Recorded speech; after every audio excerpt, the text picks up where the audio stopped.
Nestled high in Mexico's Chiapas highlands, San Cristóbal de las Casas is a city where history seeps into the fog that shrouds its cobblestone streets and adobe walls. Known for its indigenous culture and colonial charm, the town carries an undercurrent of spiritual presence, where daybreak often reveals the thick haze of ethereal whispers. It is in this environment, ancient, mysterious, and filled with unspoken stories, that the boutique hotel Housing Room 213 sits quietly, blending history and the supernatural in uneasy harmony.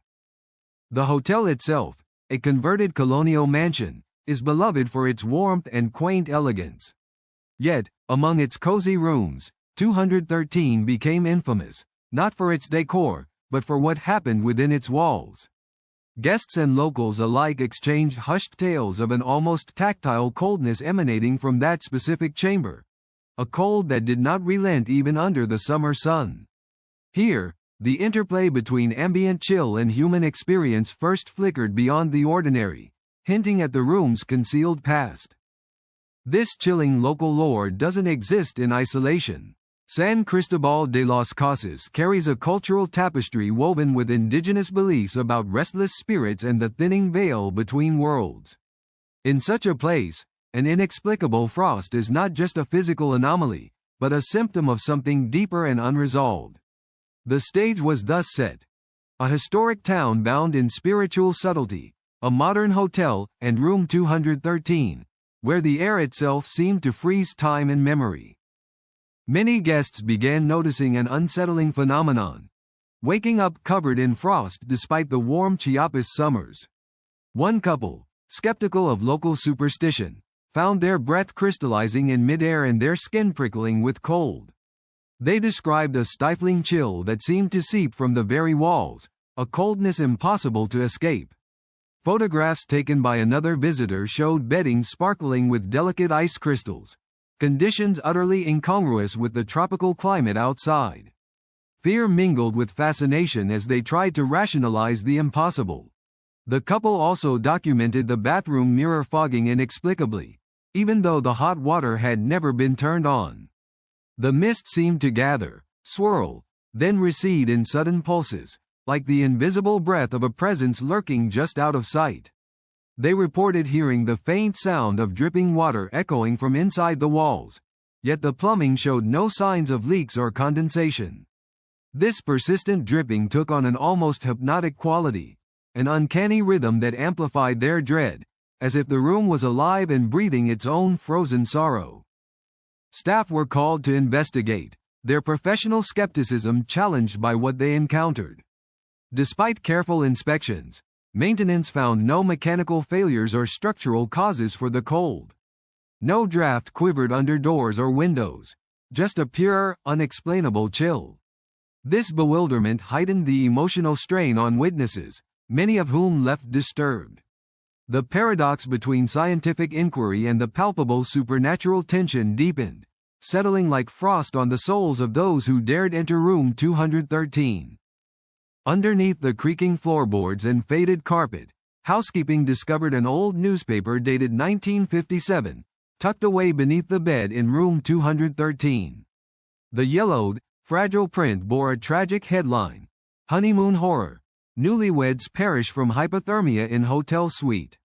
The article detailed the death of a young couple whose honeymoon had turned to nightmare after a heater malfunction sent their room plummeting to deadly temperatures.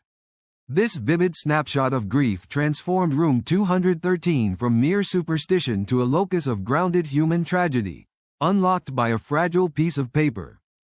What shocked hotel staff and locals most was that no one had ever mentioned the article, or the tragedy it described.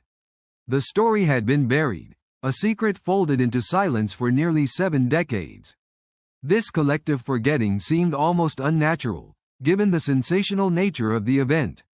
Many began to wonder if the room's spectral frost was a manifestation of this unresolved sorrow, the cold echo of the couple's last breaths embedded deep in the fabric of the space itself. The emotional weight of this discovery altered the perception of room 213 irrevocably.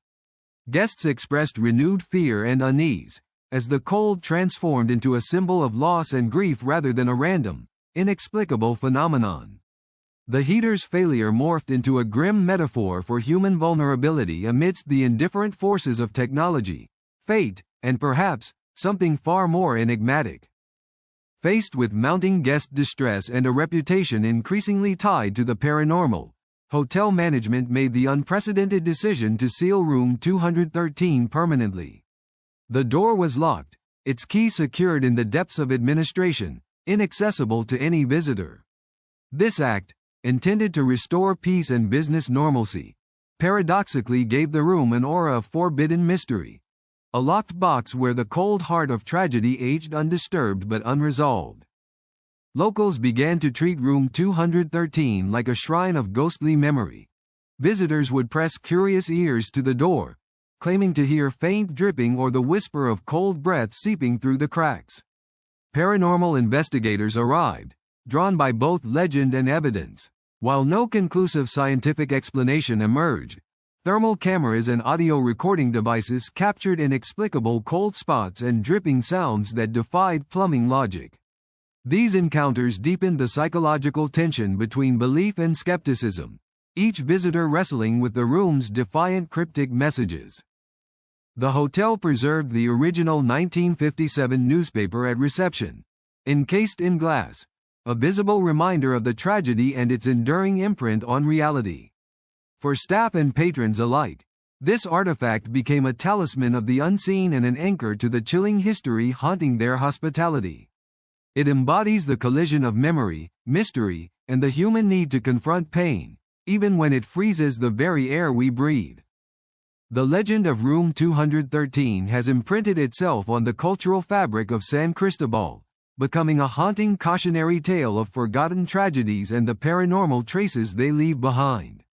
Psychologically, it represents the tension between human warmth and chilling loss, a reminder that some coldness is not merely physical but spiritual. Visitors and locals alike speak of a lingering chill within themselves, an emotional frost sparked by empathy and fear. The room's story is a touchstone for confronting mortality and the invisible grief carried by places. In the broader paranormal community, Room 213 is cited as a compelling example of how traumatic history can manifest in physical and sensory anomalies. Its documented phenomena, frost appearing in impossible conditions, auditory hallucinations linking to water dripping, and mirror fogging without heat, challenge investigators to expand the boundaries of scientific scrutiny into realms touched by emotion and memory. The room's mystery drives ongoing debates about the intersection of psychological hauntings and environmental anomalies, inspiring research into the subtle interactions between spirit, space, and suffering. To this day, the door of Room 213 remains locked, a silent sentinel guarding secrets and sorrow. Its frost-clad atmosphere continues to evoke awe and dread, reminding us that some stories refuse to stay buried. The frozen room warns that beneath the layers of human habitation lies a fragile boundary between the living and the lost, an eternal frost that chills the soul and beckons us to remember, to feel, and to question the limits of what we understand as reality.